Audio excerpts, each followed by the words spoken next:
भूमिका। यह कहानी एक शांत पहाड़ी शहर शिमला में स्थित है। यहाँ के लोग अपनी दिनचर्या में मग्न रहते हैं, लेकिन एक दिन एक मशहूर व्यवसायी विक्रम सिंह की निर्मम हत्या हो जाती है। विक्रम सिंह की हत्या ने पूरे शहर को हिलाकर रख दिया। जांच के लिए दिल्ली से प्रसिद्ध डिटेक्टिव राघव वर्मा को बुलाया जाता है। पहला दिन अपराध स्थल की जांच। राघव वर्मा और उनकी सहायक अंजलि शर्मा शिमला पहुंचते हैं। विक्रम सिंह का घर बहुत बड़ा और शानदार है। वहां पहुंचकर वे देखते हैं कि विक्रम सिंह का शव उसके निजी पुस्तकालय में पड़ा हुआ है। शव पर कई गहरे घाव होते हैं, जिससे पता चलता है कि हत्या बहुत क्रूरता से की गई है। राघव और अंजलि घर की जांच शुरू करते हैं। वे देखते हैं कि हत्या के समय विक्रम सिंह अपने पुस्तकालय में अकेला था। कमरे की खिड़कियां और दरवाजे अंदर से बंद थे, जिसका मतलब है कि हत्यारा घर के अंदर ही था। राघव को कमरे में एक अजीबोगरीब निशान मिलता है, एक लाल धागा, जो शायद हत्यारे का सुराग हो सकता है। संदिग्धों की सूची। विक्रम सिंह के परिवार में उनकी पत्नी नेहा सिंह और उनका बेटा आर्यन सिंह हैं। नेहा सिंह बहुत ही शांत और संयमित महिला हैं, लेकिन उनकी आंखों में एक अजीब सी बेचैनी है।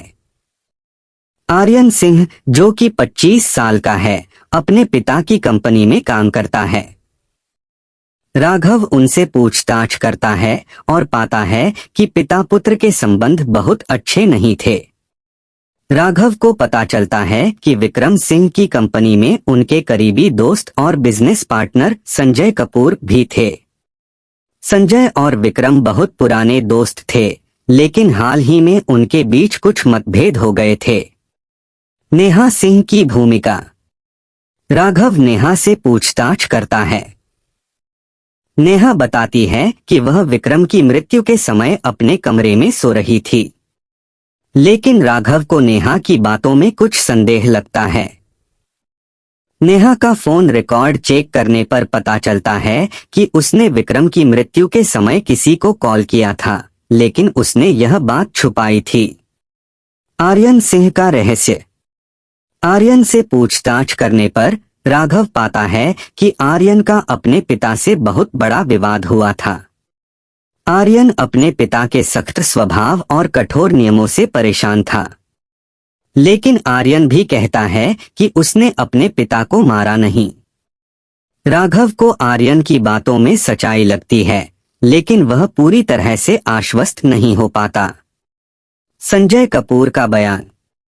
संजय कपूर से पूछताछ में राघव को पता चलता है कि संजय और विक्रम के बीच एक बड़े सौदे को लेकर विवाद हुआ था। संजय कहता है कि उसने विक्रम को मारा नहीं, लेकिन उसके चेहरे पर एक अजीब सी चिंता और घबराहट होती है।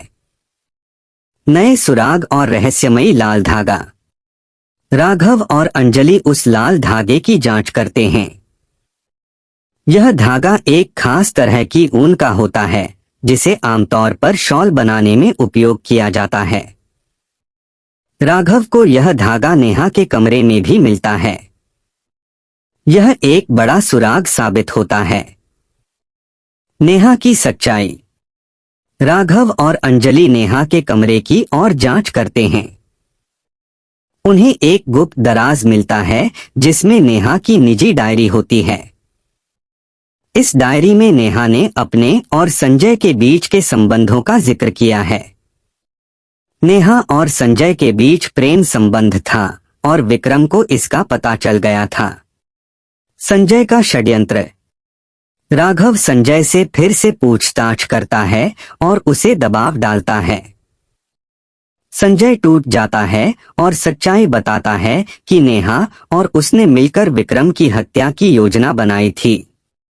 विक्रम ने जब नेहा और संजय को एक साथ देखा तो उसने नेहा को घर से निकालने की धमकी दी थी।